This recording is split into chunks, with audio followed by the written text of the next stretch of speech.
Welcome to Part of the System, and this week's episode is with Chris Dickons. How are you, Chris? Yeah, fantastic. Thank you, David. Awesome. Thanks for giving me some time this morning. So I'm just going to run through your bio. Chris is the area manager for Queensland, New South Wales and ACT for Reclink Australia, and I think you've been in the role since about February this year. Yeah. So starting in a pandemic, that must have been pretty interesting. Yeah, that's... Now, Reclink Australia provides evidence-based sport and art programs to disadvantaged Australians to create socially inclusive and life-changing opportunities. So that's some aspirations I can certainly get behind. Chris has been in the industry for about 20 years and has worked in education, sports, wellbeing and community sectors. And I think you started as a PE teacher in the UK all those years ago, and then you went on to do some lecturing at Birmingham University, lecturing in sports development and sports science, and you've also been an auditor for schools and managed a few RTOs here in Australia. So lots of experience there, Chris. And you've also worked for Melbourne City Mission, and I think you were one of the founding members who established the Hester Hornbrook Academy, a school with a focus on well-being and education on disadvantaged youth, which sounds really interesting. You've also sat on a number of school boards, and you were the director of Community Impact Chorus Connect in Victoria, which transitioned an organisation which was focused on well-being but into a whole of community well-being focus. So I'd love to unpack that a little bit as well. So welcome, Chris. Really great to have you. No, it's great. Thanks for having me, David. I really appreciate it. Yeah, I'm looking forward to this. And I tell you, it's not often I speak to somebody who's got a more northern accent than me. Yeah, we could do with a third party in this conversation to act as a bit of a translator for us both. Absolutely. So, and that accent, so you're originally from Borough, I think, is that right? Middlesbrough? Yeah, originally from Middlesbrough in the northeast of England, yeah. Yeah, wow. And I went to university there at Teesside, so it's a place very close to my heart. That's good. It's good. I've been away from there for a long time, but you never lose the ties, and obviously you never lose the accent either. No, it's definitely strong. So this is like the good old days, sitting in the student union there, or even the Dickens Inn itself. So we'll get into it. What does well-being mean to you, Chris? Just start off with a really easy question. Hey, do you know what? It's really interesting thinking about this question because I did what any Googler would do and went straight to the dictionary and thought, I wonder what the dictionary says about well-being. And it says a state of being comfortable, healthy, or happy. And I was thinking about that and going, well, what does that mean for me? And one of the things that I find with well-being and worked with well-being a long time is it's very subjective. Well-being means a lot of different things to a lot of different people, and obviously we could talk about the wheel of well-being and all the rest of it, but I think it also depends on what's most important for people. Like one person's sense of being well might be very different to another person's, and I think one of the things that when I think about this definition, one of the challenges and the dangers is that we actually pursuing well-being can become more dangerous to a person's well-being than actually achieving well-being itself. And I think a lot of people see well-being as very dependent on their circumstances. And so for me, what I would add to that, and for me, essential well-being is the state of being comfortable, healthy, or happy, regardless of my circumstances. And I think that's a really important thing to remember, is that because realistically, and my life experiences tell me that we've always got something going on, or we've always got something that's not quite how we would like it to be, or, we're not as fit as we would like to be. And so I think for me, it's really looking at our circumstances and saying, well, can we thrive and can we have a good sense of well-being even when things aren't great? Because then I think we truly do achieve a good sense of well-being, and that's certainly been my experience. Like if I lose my job and my financial well-being's damaged, does that mean I can't be well, or can I continue to have a good sense of well-being even through that circumstance? And so even, one of the things that's really caused me to think a lot about well-being is obviously the pandemic, the lockdowns we've had here in Australia. And I think there are 4 things that I've drawn out of that I think are critical, that we don't talk a lot about in terms of well-being, but I think have been important for everybody. And the first one has been connection. I think we took for granted the sense of connection that we have with people, and not just being with people, but actually being with people relationally. I've got family in the UK, and certainly it's been really, really difficult not being able to just go back and see them for years. Second one for me is belonging, where do we draw our sense of belonging from is really important. And I'll talk about that in a bit later. Having a sense of purpose, a reason to get out of bed in the morning, go to the office, all of those things are really important. And the last one is hope. I think is really important, because having a sense, what I've seen in this pandemic is people's well-being really impacted by a sense of hopelessness. And I think it's something that we don't talk a lot about. And you've heard politicians talk a little bit about it, about giving people hope, in the roadmap out and all the rest of it. But I think those 4 things for me are the 4 things that I think, although I said at the beginning, well-being subjective, for me, I think you can't, there's no negotiation on those 4 things. You need them to thrive. Yeah, interesting. And you talk about that wheel of well-being. I think you've nailed quite a few of them there, haven't you, in terms of that whole of person, and all these contributing factors that can improve how you feel. And I like the fact that you mentioned there's always stuff going on in our lives, isn't there? Everybody's got stuff going on, and challenges. It's never perfect, and it's always important to try and look after yourself. So in terms of your journey then, Chris, tell us a bit about your story. Okay, so as you said at the beginning, I was born and raised in Middlesbrough in the northeast of England, and grew up in... Pardon? You survived. Yeah. Yeah, exactly. Yeah, survived. I'm still here.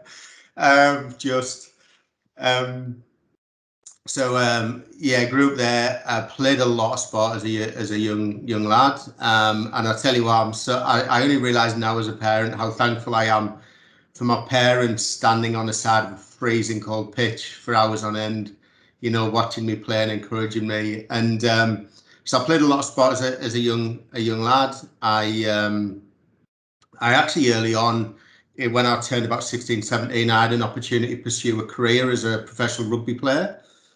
And that was really exciting. I mean, that was all I wanted to do. I just wanted to play rugby. I'd finished school. I was going to college. I had an opportunity. I was about to go for some international trials. I'd looked at I'd applied for a scholarship at university, and a rugby scholarship, and everything was seeming to line up. I was, really fit and everything else. And I actually tore my cruciate ligament in the midst of one of these trials, and that was it. That kind of put an end to it for me. Everything else kind of just fell over after that, and everything that I knew, I was so invested in rugby, but I was also so invested in the rugby community. I found it really difficult to even go and watch games and stuff like that. I still went to university and studied sports science. I probably lost my way a little bit, because I was like, well, this is what I'm doing. And then I'm like, well, what do I do now?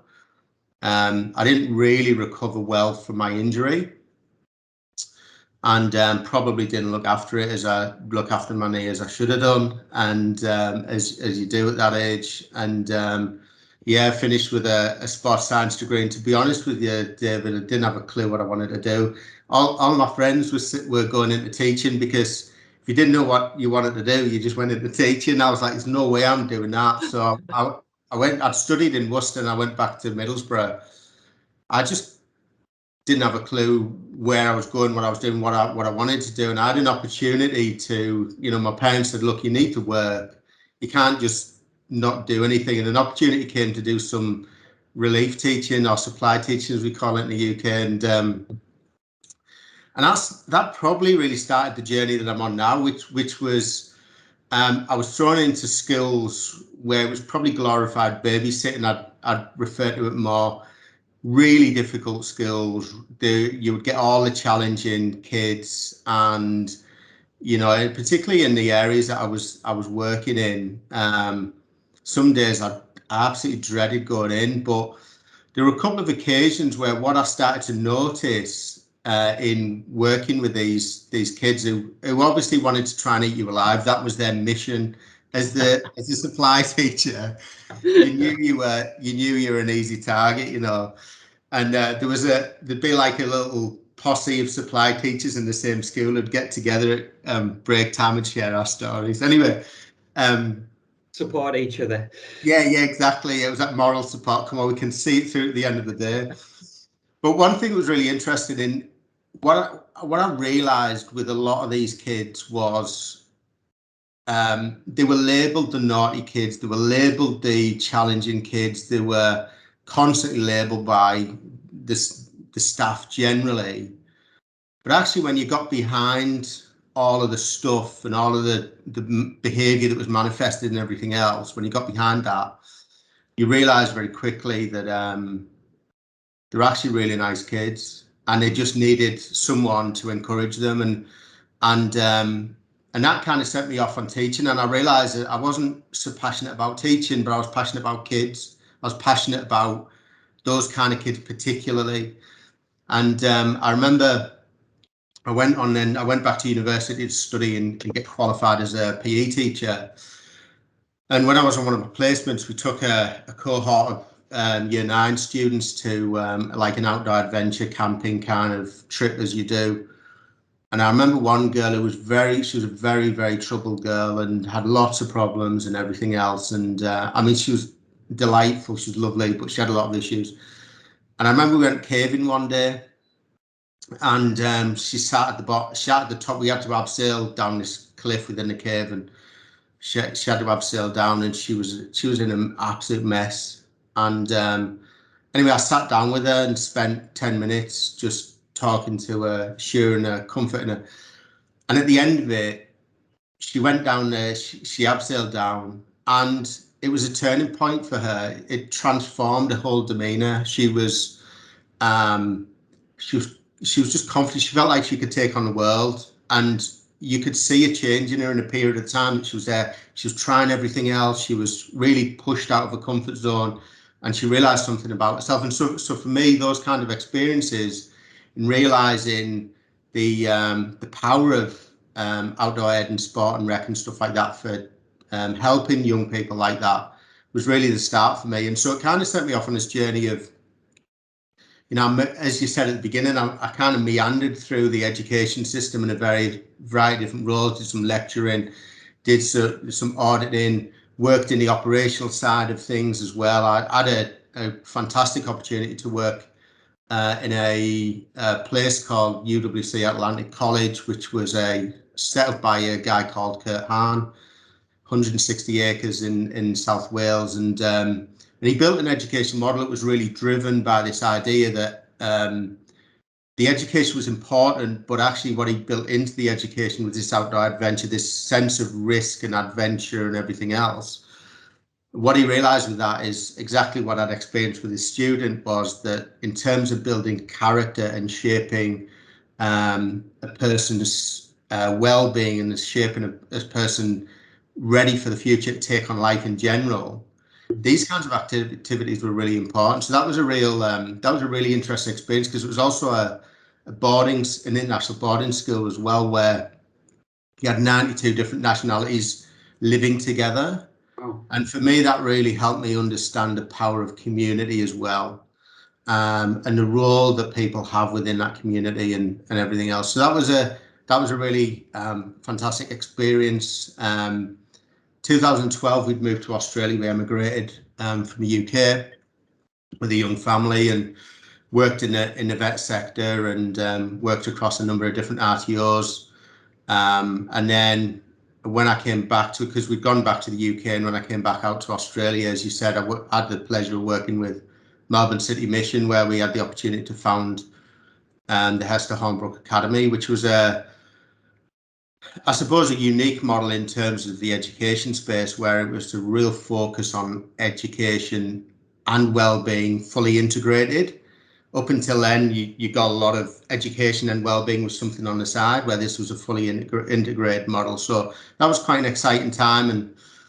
And then, yeah, found myself a little bit later working for Chorus Connect, where we worked with 200 schools across Victoria, putting wellbeing programs and school chaplains in there. And one thing that was really interesting about that was the issues that young people were dealing with were really just a manifestation of what was happening in the community. And so it caused us as an organisation to say, hang on, if we're truly going to have an impact on young people, then we need to have an impact on the community. And so over the course of the 3 years that I was there, we did a lot of research, did a lot of work, and developed up what I called the collaborative communities framework, which was essentially looking at building a model where key stakeholders within the community, with the same aim in mind, and looking at specifically community wellbeing, but community as a whole, looking at how they can work more effectively together. So everyone from your police and public services, your schools, your councils, your community groups, your not-for-profits, everybody and anybody that has a stake in an investment, and really looking at how we empower that community to both work together to bring some really strong wellbeing outcomes for the community. And so that was towards the end of my time at Chorus Connect, and then moved up to Queensland. And this role with Reclink has been really an amalgamation and an accumulation of every experience that I've had to date in one place, really, that kind of bringing together sport, community, well-being, all of that kind of stuff. So it's been an exciting journey. And if you'd have said to me at the beginning of my college life, I wouldn't have probably picked, but is one that I'm absolutely loving. Yeah, wow, you've had such a rich journey, haven't you, and experience. And like you said, I think it's all brought you to this role that you're in now. But I think the work that you were doing at Chorus, really, what springs to mind is a systems approach, Chris. So you're working with all those different stakeholders, and you're trying to bring them all together with a common purpose, and of looking at that community well-being and not just the individual, which I think that collaborative framework you talk about, sounds really, really interesting. And I love the example you gave of that young girl at the, outdoor education program. And sometimes people just want you to listen, right, and give you the time, and it can be really transformational in terms of changing somebody's life. Now, you've obviously had a lot of experience working with, I don't really like saying this, but disengaged or young people or disadvantaged and stuff. But there can be a lot of stigma there, can't there? Unfortunately. And it's even like you said, you didn't realize until you got to know these kids, and their backgrounds and stuff, and that changed your kind of thinking around it. How can we look at that from a society, where we've got these pockets of disadvantage, and then you've got more affluent areas, and really try to make it a bit more equitable in terms of us providing services? But look, I think, David, one of the challenges with using the word disadvantage, and I totally agree with you. I hate using it, and don't generally, as an organisation now, we refer to people with barriers to participation. But I think for me, it's really helping to redefine, because I think the minute we say the word disadvantage, we think immediately about certain groups of people. And even the fact that we group them as groups of people is in itself not helpful in terms of the work that we do. And so I think one of the things that we need to understand is that, everybody in the community has challenges. I don't care if you're a CEO of a business or somebody who is destitute. Like, everybody's got issues. They're just different issues. And I think so often we put it in a too hard basket. We look at it and we go, I don't even know where to start. And I think one of the things is that, if you look at your work and you look at Reclink's work, we need to recognize as stakeholders within it that there's certain things that we can do and certain things that we can't do. And I think what we need to then recognize is to look at, all right, well, if we can do this, well, what if we look at whole systems approach, what are the things that everybody else can contribute as a whole and have a more holistic view? And I think part of that is taking people on a bit of an educational journey. I mean, you often, the challenge in the work that we do as well, and I'm guilty of this, I gravitate towards people who think like me and have the same passion as me and want to make a difference in these kind of people's lives like me. But if we're ultimately going to have a whole community approach to seeing people really thriving and really include, Reclink talks a lot about inclusion. Really going to include people, we need to take the whole community on a journey. And I think it requires education. I think it requires equipping people to know how to engage in areas because, understandably, some people feel intimidated or frightened by people who, might be struggling with their mental health or may have an episode in public or something like that.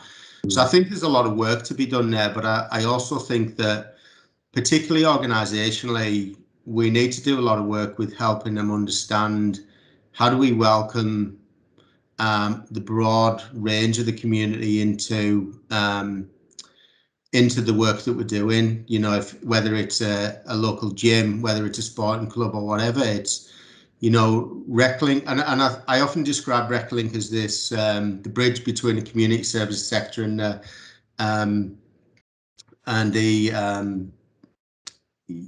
sport and rec industry, because I think we create opportunities and facilitate opportunities where maybe there aren't in the past, but that requires us to work with people who can help us break down some of those barriers as well. And we get some amazing buy-in from the sector generally, but I think that education piece is really important. But I also think helping people understand that, I believe certainly that we have a responsibility for the community that we're in.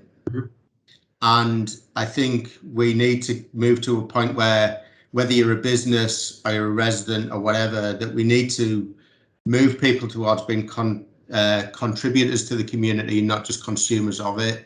And it's helping people understand the role that they can play in actually making that community really thrive.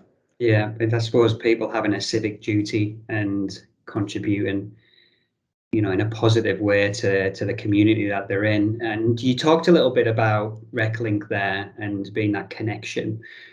But yeah, tell us a little bit more about Reclink Australia and where they fit in the system, because obviously you guys do some amazing work Australia wide.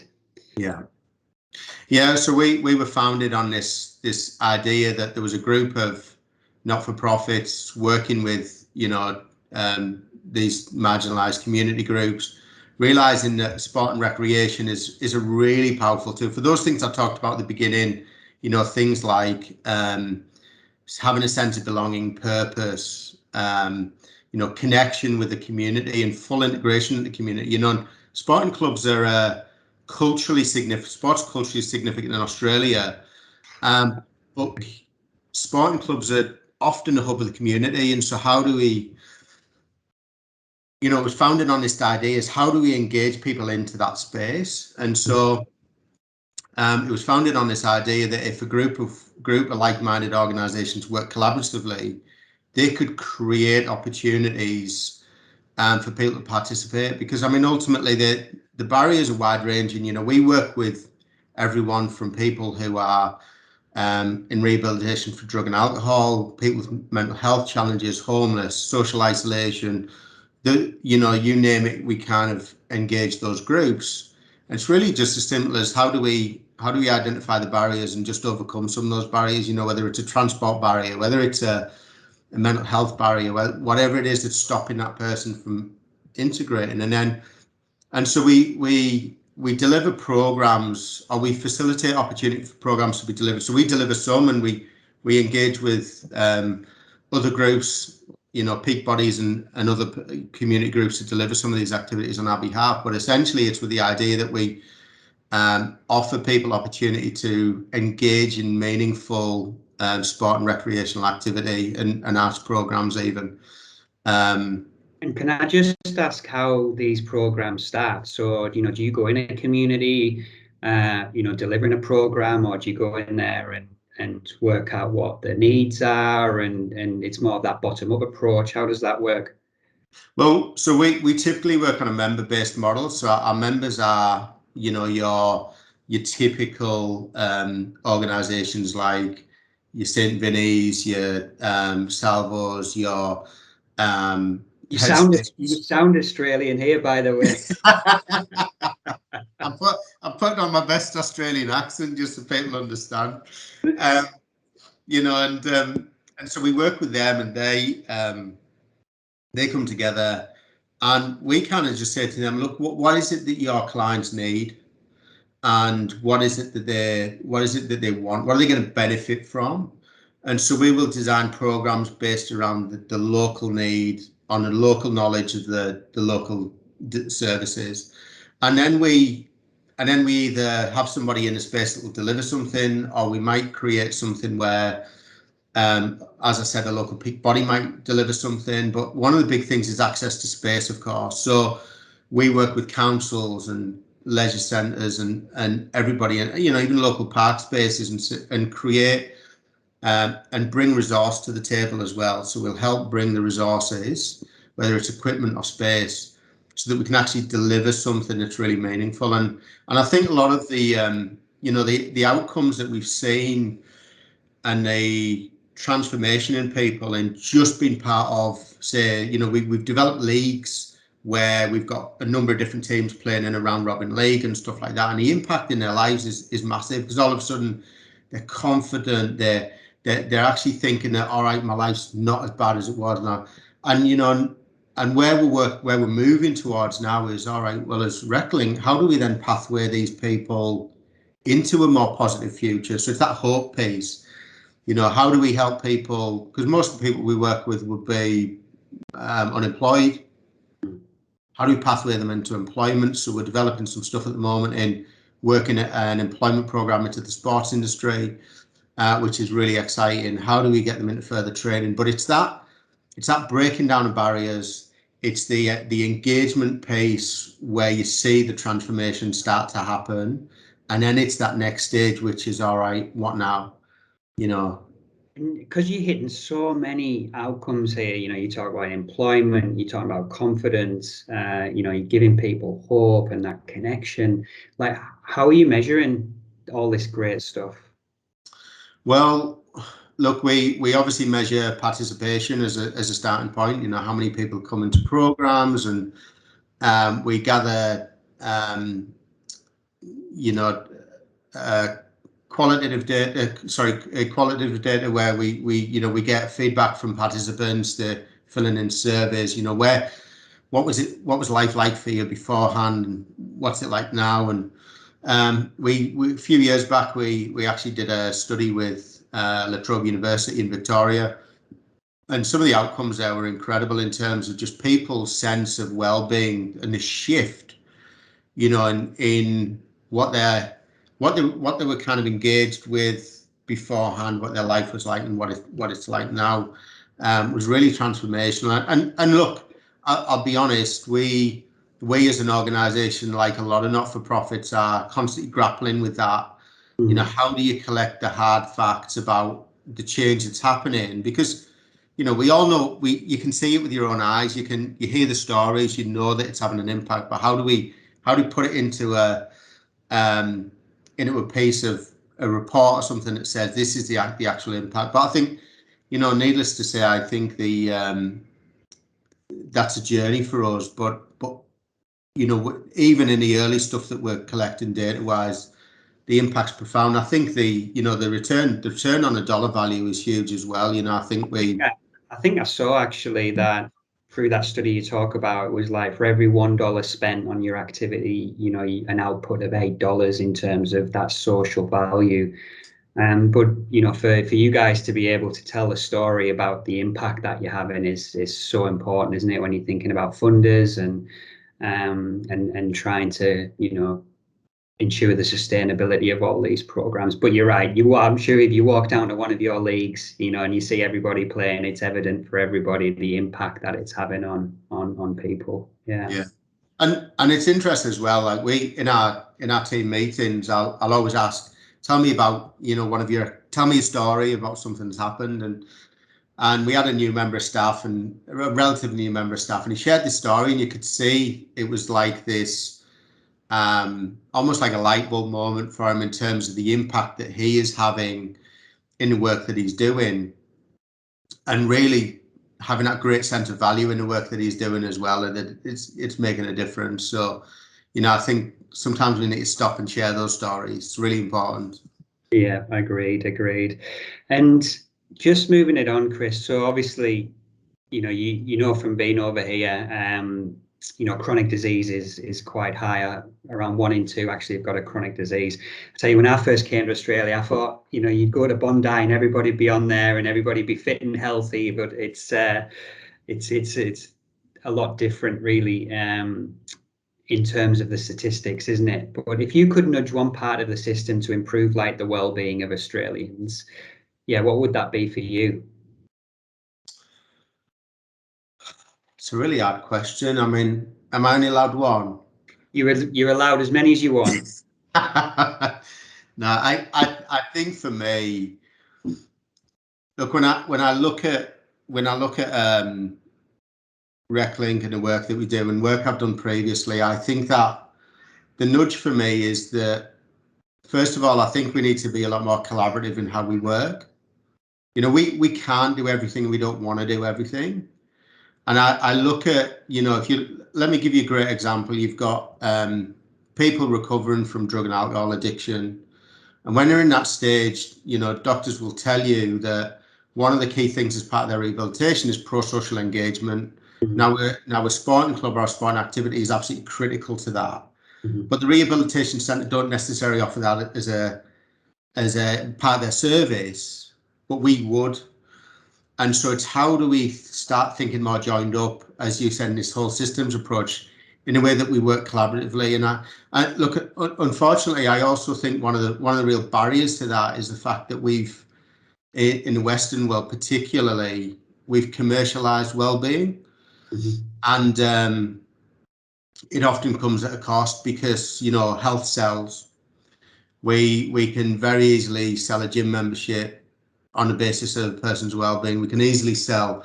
Now, I'm not saying that's necessarily a wrong thing, but I'm saying that it's something that we need to be mindful of as a barrier, because it becomes a barrier from stopping people working together because they're our competitors, not our colleagues.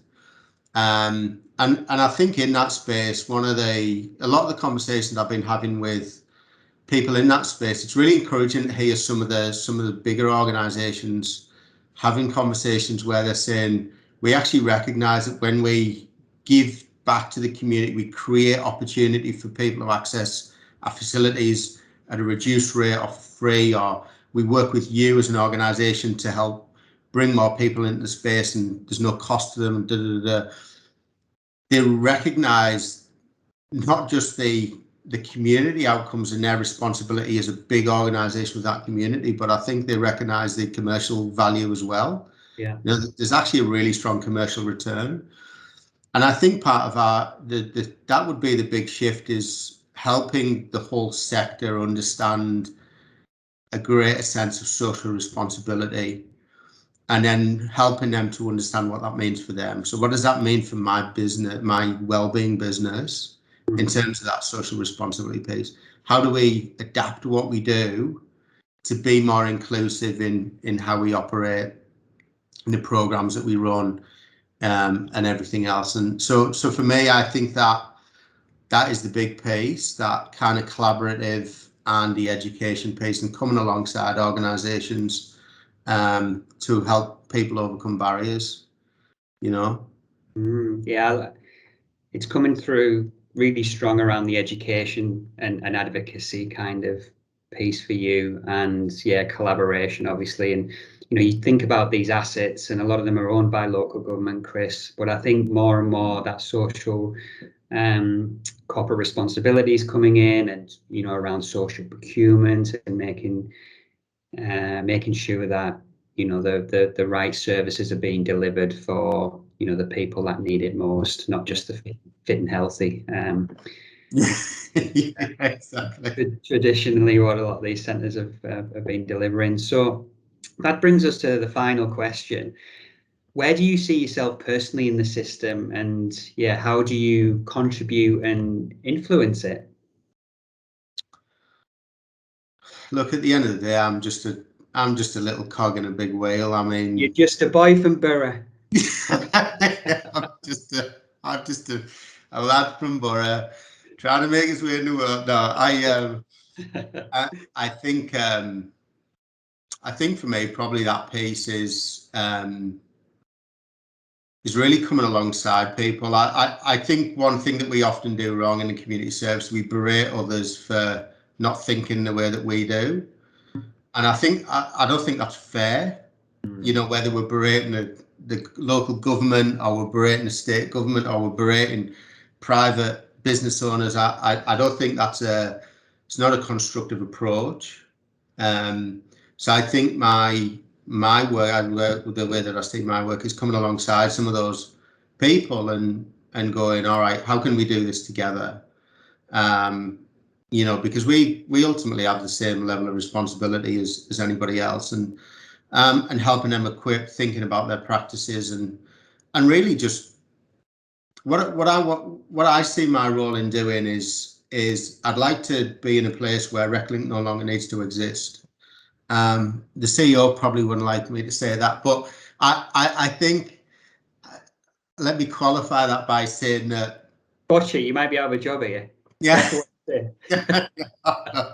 My phone's ringing. I think, particularly in this work, if it's going to succeed long term, I think organisations like us need to empower communities to do it themselves. I think too often we helicopter into places and go, we've got all the answers, and here we are, look, and we bring all our marketing and everything with us. And I think really where I would say our role really, and my role, is advocating for building capacity within communities to do this as their normal everyday practice, and not requiring someone like us to come into the space. I mean, that facilitation piece is important, but I think once you educate people start to do it naturally. And I think there are people in communities who are passionate about this stuff and don't know where to start. And I think if you can empower and equip those people, I'd like to think that we can build community capacity to deliver it as a nationwide. I think, because then I think you've got longevity in what you're trying to do. Yeah. Yeah, absolutely. Well, I think Reclink Australia, very lucky to have you. You bring a lot of real life experience from not just Australia, but obviously in England as well. And from speaking to you a couple of times, Chris, you seem somebody who's really grounded, and is someone that listens, I think, which is really important. So yeah, I'd just like to thank you for your time today. And is there anything else that you'd like to add? Well, only really a bit of a spruik. I know we've talked a lot about Reclink, but I mean, if there are people out there who are interested in working with us, particularly in the sport and rec space or the community services space, I'd love to hear from you. They can find my details on the website. I'd love to have that conversation with people. We're always looking for more and more people that we can collaborate with. So that would be my last word. And of course, thank you as well, David, for having me on. And it's always nice to meet a fellow Northeasterner and chew a bit of fat. Yeah, no, it's great. It's very nice to speak to somebody with a northern accent. So yeah, thanks so much, Chris. And yeah, wish you all the best for the rest of the year, and keep up the great work with Reclink Australia. And hopefully we'll get to meet in person in the future. Yeah, let's hopefully open these borders and we'll get it done. Yeah. All right, mate. Take it easy. Thanks, David. Take care now. Thanks again, Chris. Bye.